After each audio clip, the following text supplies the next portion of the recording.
Welcome back to the program. I'm Sam Sorbo, and this is the Sam Sorbo Show live on Patriot TV.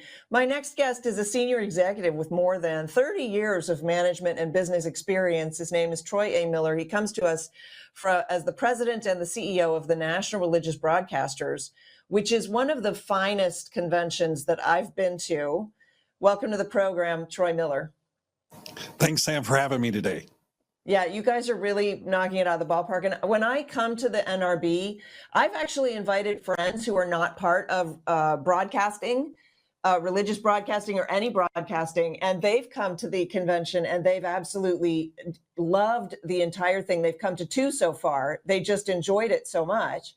But you're really on the front lines for communicating the religious message to the United States of America.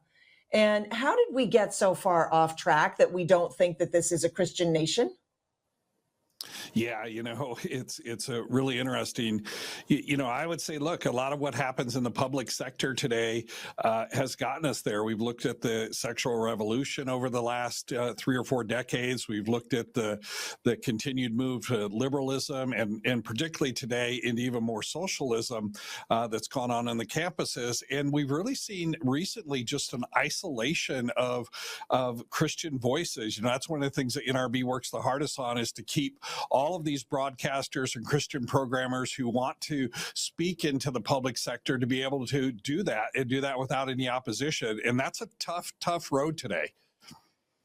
Yeah. And so you've recently written an article that makes the case for AM radio.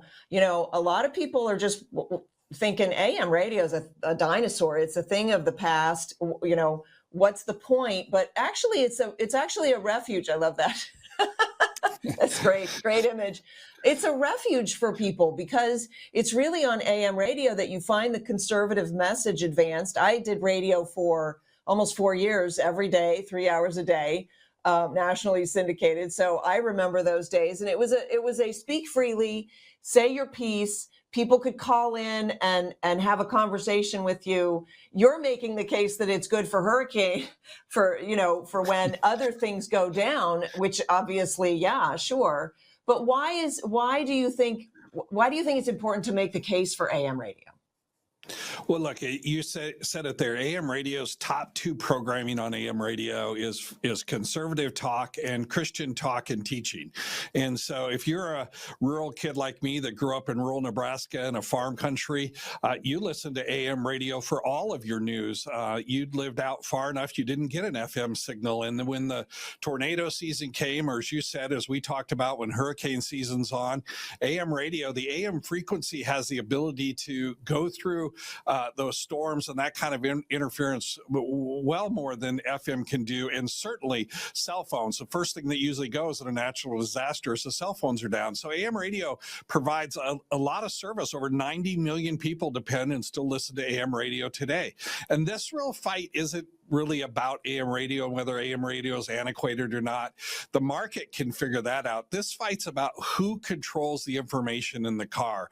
The car companies want to control what information you get to. They want to take you to the digital dash. They want to take the radio away from you and have you subscribe to everything. So like big tech today, they can then control what you get, and it's going to be pay. AM radio is free. Why are we taking away free access to information across the country just so big tech and big car manufacturers can control what you listen to?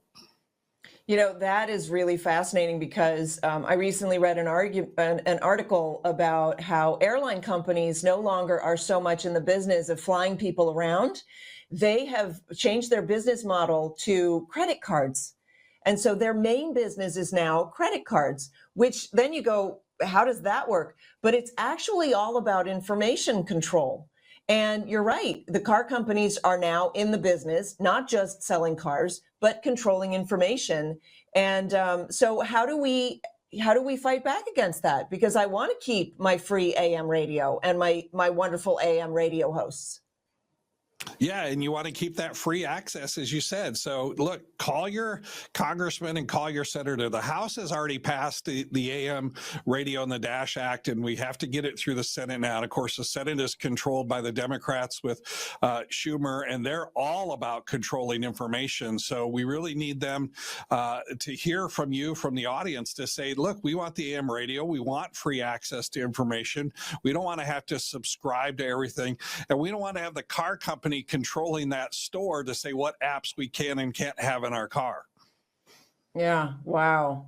You've also recently written an article about Second Corinthians. Rock the boat. Tell me about that. Yeah, so look, at Christians, I think, are being pushed into and bullied to not be part of the political process in this country today, and this is really about what our role is as Christians. Now, look, we don't put our faith in any institution, and certainly not government institutions. But look, as Christians, we want a society that's governed in a righteous, moral way, and our society is definitely going the wrong direction. So the question is, who do you want to be governed by? Do you want to be governed by the immoral atheists who are leading us down a path of really socialist and total totalitarian control? Or do you want to be governed by people who really love their neighbors and care about one another? And so we're talking about being involved in the public sector, but we're also talking about just living your faith out and loving your neighbor. And the most loving thing you can do to your neighbor is to make sure they're governed by a moral, righteous person. Yeah, although people will make the case, and I'm playing devil's advocate here, between the two choices, and so I'll give you my answer. If somebody wants to convince young children that they can change their gender, they are a danger to society and frankly to themselves. And so I won't vote for anybody who has that moral agenda attached to them. What do you say?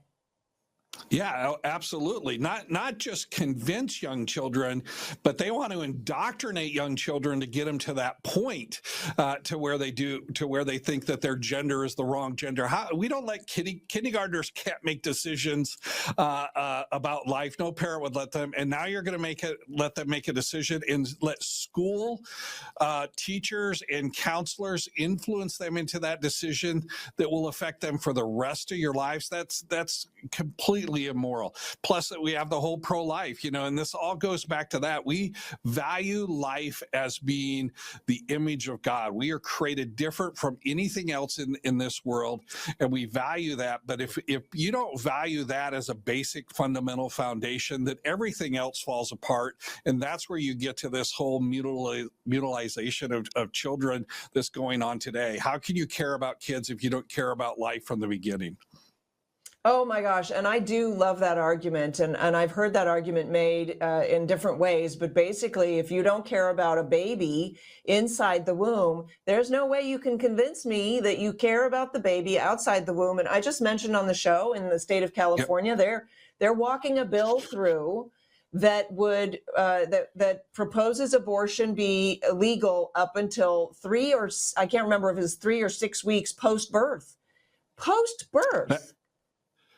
Post-birth, that the parents could decide all of a sudden, for whatever reason, and I know they list these medical reasons, but really we know it doesn't stop there. Parents could decide after, and I think it is up to 6 weeks after the child is born, to say that they don't do this. But look at our neighbor to the north, Canada. You can now choose assisted suicide for almost any reason up there. If you don't protect life at the beginning, you're not going to protect it in the middle, and you're certainly not going to protect it at the end. And at some point, you're going to decide these people are just a burden on society, and it's time to euthanize them. And look, that's the direction we're going. You can't say it's not, because it's happening in countries around the world. Yeah, we've seen it from Holland and Belgium, I think, also. And the assisted suicide is just a disaster. But this idea that now you can basically declare somebody as wanting to commit suicide, even if maybe they don't, but they're a burden. And that was actually always my argument. I don't know if it was my number one argument against Obamacare, But one of the main arguments against the Obamacare was once you socialize medicine, you all become a burden on society. So you're a burden to the government, man. That's not going to go well for you. Troy Miller from the National Religious Broadcasters, that's the NRB. You guys meet once a year? Is it only once a year? Yeah, the annual convention is once a year. It'll be in February. We'll be in Grapevine, Texas, at the Gaylord Texas National, and we'll be February 22nd through the 24th down in Texas this year. Coming up in February of 25. So I think you were there, maybe it was 2 years ago, and I was at that one, and it was fantastic. It's a beautiful place. It's a great venue, and you get really phenomenal speakers, wonderful events. If you are the representative of the direction of the NRB, I am very pleased to support it and support you. And so thank you so much for coming on the program.